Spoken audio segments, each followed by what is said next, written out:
Well, hi and welcome again. I've got my coffee. Do you have yours? Whatever is in it, let's go. I am excited today because we're going to talk about ghosts. Ghost writing, that is. I have with me today a fantastic ghostwriter, Lovett. And did you know, here's a statistic about ghostwriting. 60% of all nonfiction bestsellers written in the last 3 decades are actually ghost written. And there's a lot of famous people that we read and we think they wrote the book, and they didn't. Somebody else did. So stay tuned for Lovett. Welcome to our podcast, Doing It Right. This podcast reveals authentic stories from successful leaders doing it right. It's about their journey to become a leader, their choices, motivations, and lessons. In essence, how they built successful personal brands. Your host is Valerie Sokolosky, author of 8 leadership books and nationally known as an authority on executive presence and personal branding. Let's get started. Here's Valerie. Okay, Anne, welcome, my ghostwriter friend. Thank you. It's great to be here. What is it? What is a ghostwriter, and how did you decide you were going to be one? Well, a ghostwriter is someone who helps somebody get their message on paper. That's easy to understand. So how did I get into it? I've been really a writer for hire for about 30 years. And about 10 years ago, I had a friend who had a book that she got stuck with. Couldn't figure out how to finish writing it and so forth. So I helped her with it, and the rest is history. And how many books now have you ghost written? I would say probably about 10. That's good. How long does it take you to ghost write a book on average? That depends on the client.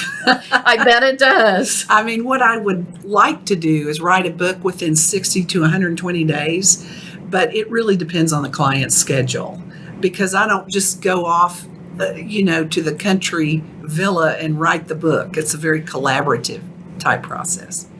It's interesting, Anne, that I started writing, my first book was in 1986. And I didn't know about ghostwriting. In fact, I had no intention of even writing a book. And quick story for the audience is, and it's a blessing, I was friends with someone that worked with Zig Ziglar. And she said, Valerie, Zig Ziglar works with this publisher named, and so here's his name. So I picked up the phone, and I called this man, and of course the name Zig Ziglar got me in, of course. And he said, well, what's your book about? And I made something up. I had done a lot of work on professional image and business etiquette, and I did have a lot of content. But I simply said, well, I'd love to share with you that in person. May I fly up to your city, which I did. So I sat down, and we started talking about what I'd write. And actually, the first book is a story about my journey just as a person, called An Image of Excellence, a faith-based book. Well, obviously, I didn't have a ghostwriter to write my own story, Anne. Right. And so it was never even a thought. I began writing the books, and no one ever said, do you want a ghostwriter? Now, obviously, I had an editor. So Definitely. Give us some idea about, do you need both? Absolutely, you need both, because here's the thing. If I were to work with you, for example, and write your book, well, I can't edit my own work. Someone else needs to edit it. You always need that second view, that second opinion, that second pair of eyes to look at it. So I think, the books that are high caliber have a rigorous editing process. Now, I don't mean to edit out your voice. That's very important, that your editor doesn't slash your voice out of the work. How do you get to know my voice, any voice? By listening to you, by reading what you've written. So, for example, with one of my clients, he had a podcast he had for 4 years. So I listened to his different podcasts, getting to know him. He'd written a little ebook on values. So I just try to get my arms around everything someone has communicated, just to get into the way they communicate, their style. And that is really a skill, because I've hired people in the past that I've hoped would get my voice in just writing anything, so I didn't have to write all the blogs and all the content. Yes. I could never find one. I'm so glad I found you. They couldn't get my voice, so I kept writing them myself. There are so many people out there I can think of who really do have a story and have said to me as an author, I've got a book in me, I just don't know what to do. Do you think everyone has a book in them? Well, I would say everyone does have a book in them. Does everyone need to write a book? No, I don't think so. So who does? Well, I think some people need to write a book because they have a compelling message that's going to make a difference on the planet, that's going to make a difference in the world. Some people possibly need a book because they've got some brilliant ideas that they want in printed form. The other thing I know about speaking is that if somebody actually goes to a physical speaking gig anymore, right, that the audience wants something to take away. Yes. So they hear this brilliant speech and they want to take something away. So it's good to have a book there.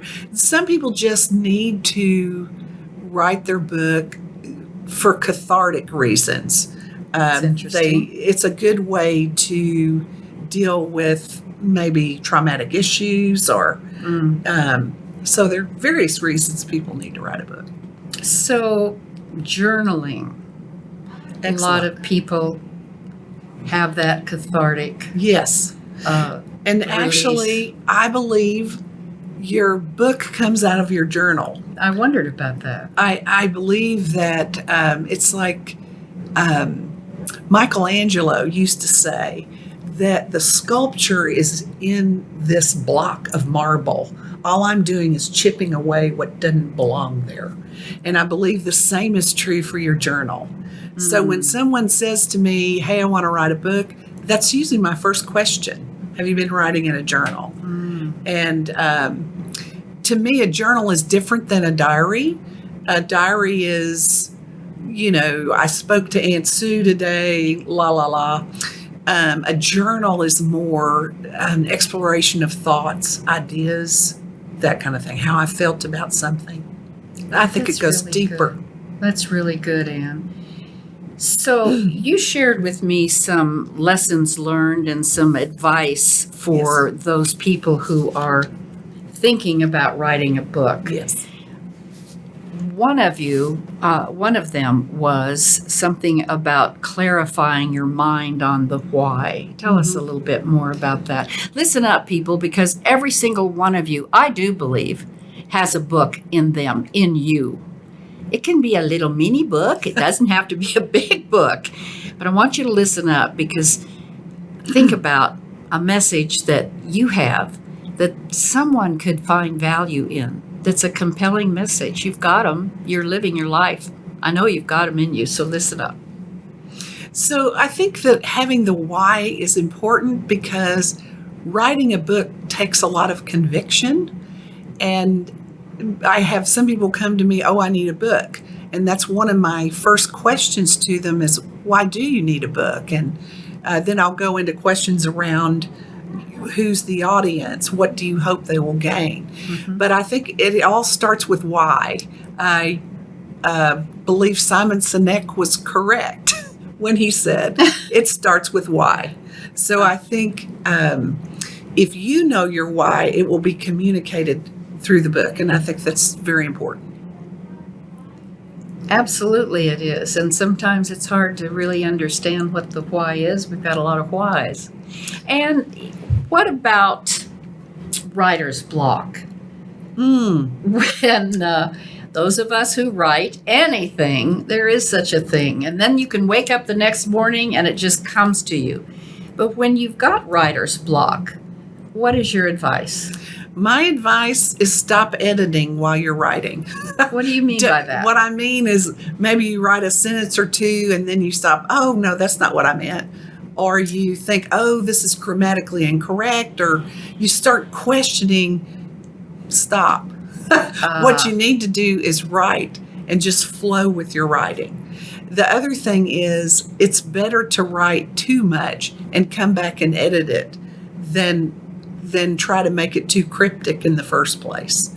So because what you're doing is you have a competition between your creative brain and your logical brain. If you start engaging your logical brain into this creative process, many times it will shut you down.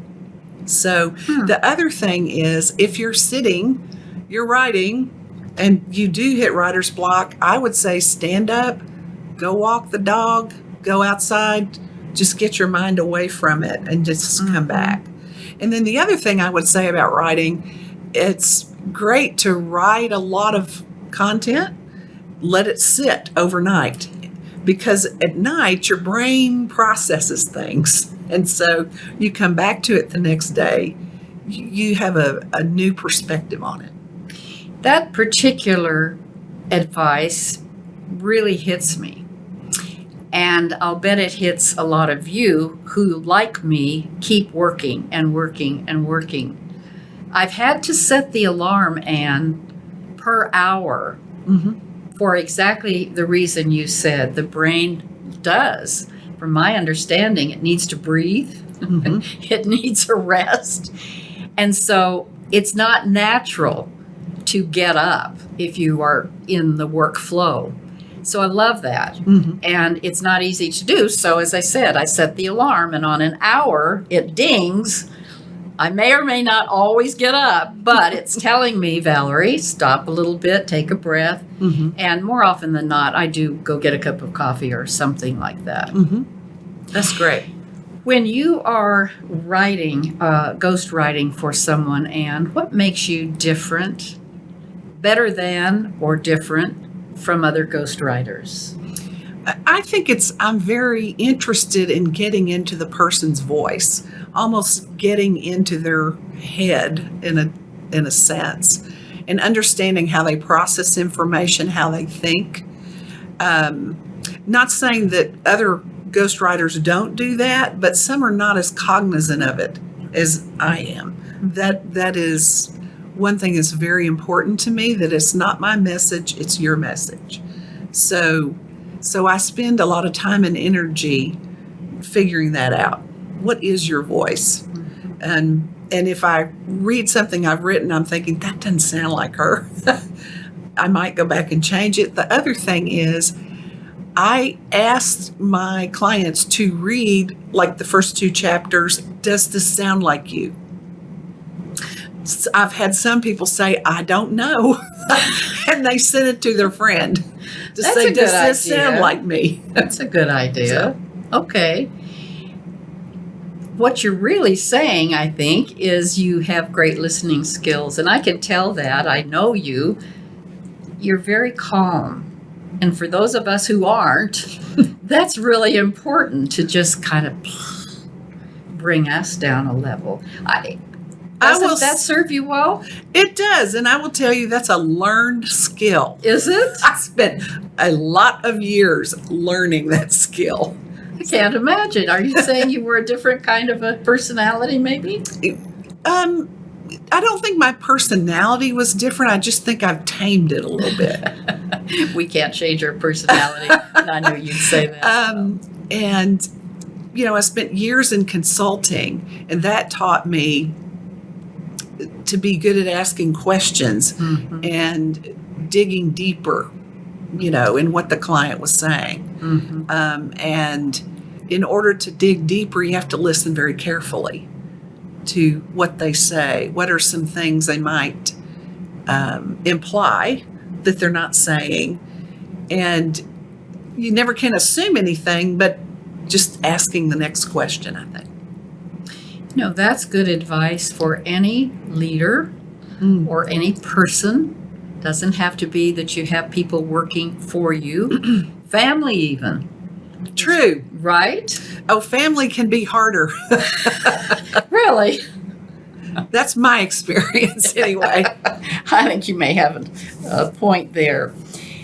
When And when you're not writing, what do you love to do? Tell us about Anne. I love to read. Really? Okay, knew? that's great. What do you read? Oh, I read mostly, I don't read fiction really. Occasionally I might read fiction, but I'm more of a nonfiction reader. Many times I'll read things about leadership, communication skills probably. And then I do read books that are faith building, I would say. Just teaching us how to walk out our faith. That's important. It is for me anyway. Live it every day. In the books that you've written, tell us a time when you thought, I'm not sure how to get this particular part of the book written. Did you ever have a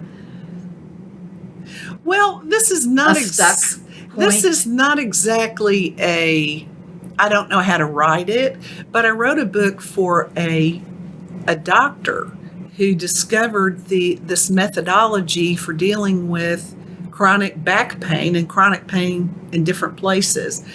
And there's a test that you do. I mean, you press your hand a certain place, a certain way. And I'm thinking, how am I going to show that to the reader? So what I did was I had the doctor do it, and I took a photograph of it, and then I sent it to an illustrator who actually illustrated how to do this test on yourself, because trying to describe it is hard to do. It really needs to be shown to someone. So that's how I dealt with this. I took a picture of him. I didn't want to put the photographs I took in the book, so I had an illustrator draw it. Smart. Yeah, that's smart. What are you hoping for in your future of being a ghostwriter? What are your goals now? Well, one of my goals is to help people get their message to the world, because there are plenty of people who, for whatever reason, either they don't like to write, they don't have time to write, but they have a message they need to get to the world in writing. My goal is to help those people do that. I do have a certain number of books I want to do each year, but again, that's going to vary according to how long people want their books and so forth. But I think my main goal is to use my skills to help someone else get their message out. Well, that's called living your purpose, isn't it? And I hope so. understanding what your skills and gifts are, which is awesome. And if you could invite, you're reading a lot of books and probably have some favorite authors. If you could invite to dinner maybe 3 people, authors or not, who would they be? That's a tough one. A very tough one. Let's see. Well, I think I would invite a military general. I'm not sure who I would choose. Off the top of my head, I think of Colin Powell.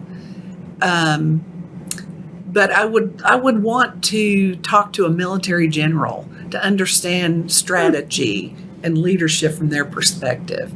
Might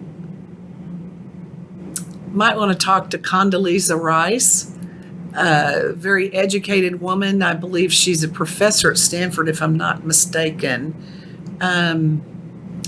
Wow. Probably Dr. Martin Luther King. Not probably. He'd be number one. And why? Because he had a dream, and he was willing to put his whole life on the line for the dream.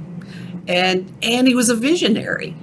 You know, in that speech, the I Have a Dream speech, it's classic the way he says, this is the state of things now, but I have a dream for something bigger, better, something different. So actually, I think he'd be number one on my list. Well, my goodness, if we could bring him back and others like him, we need that today. Indeed, we do. How are you dealing with the pandemic, and how has it affected your work with authors, in that it's hard to get together now? Stay home. Just kidding. Honestly, Well, we are staying home. Honestly, because I work with authors all over the country, I had already started using Zoom before the pandemic occurred. So I was used to that. One author I worked with lives in Colorado. So he did come once and we had our big brainstorming initial meeting, but then the rest of the time it was over Zoom. So actually, in a lot of ways, Zoom can be helpful working with authors because I can pull up their manuscript and we can discuss, we can both be looking at the same thing. So I don't know that it really has changed it, except that I think some people found more time to write a book because they weren't driving back and forth to work, or their days got restructured. Well, that doesn't surprise me, Anne, in that one of the positive things about the pandemic, as we both have talked about, is that people are so reflective. All of us, me included. Mm-hmm. We are trying to really go deep within and say to ourselves, what is this life about? What is my purpose? So many people are struggling, and I understand that. What is your purpose? That's why I keep doing the personal branding work, is helping them understand that. So this time of reflection, I'm sure, has brought out maybe even more need to, well, I do have a story to tell. So one final fun question. If you were to describe yourself in one word, what would that word be? Now, you should have given me a heads up ahead for that. Never. Wow. That's a tough one.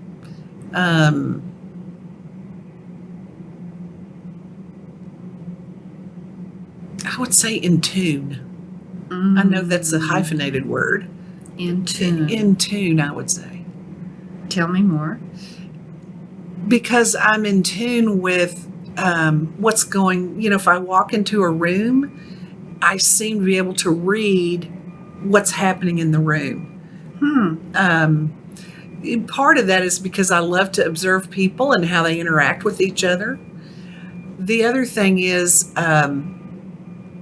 I believe I'm in tune with what's going on in the world. Now we got a lot of things going on.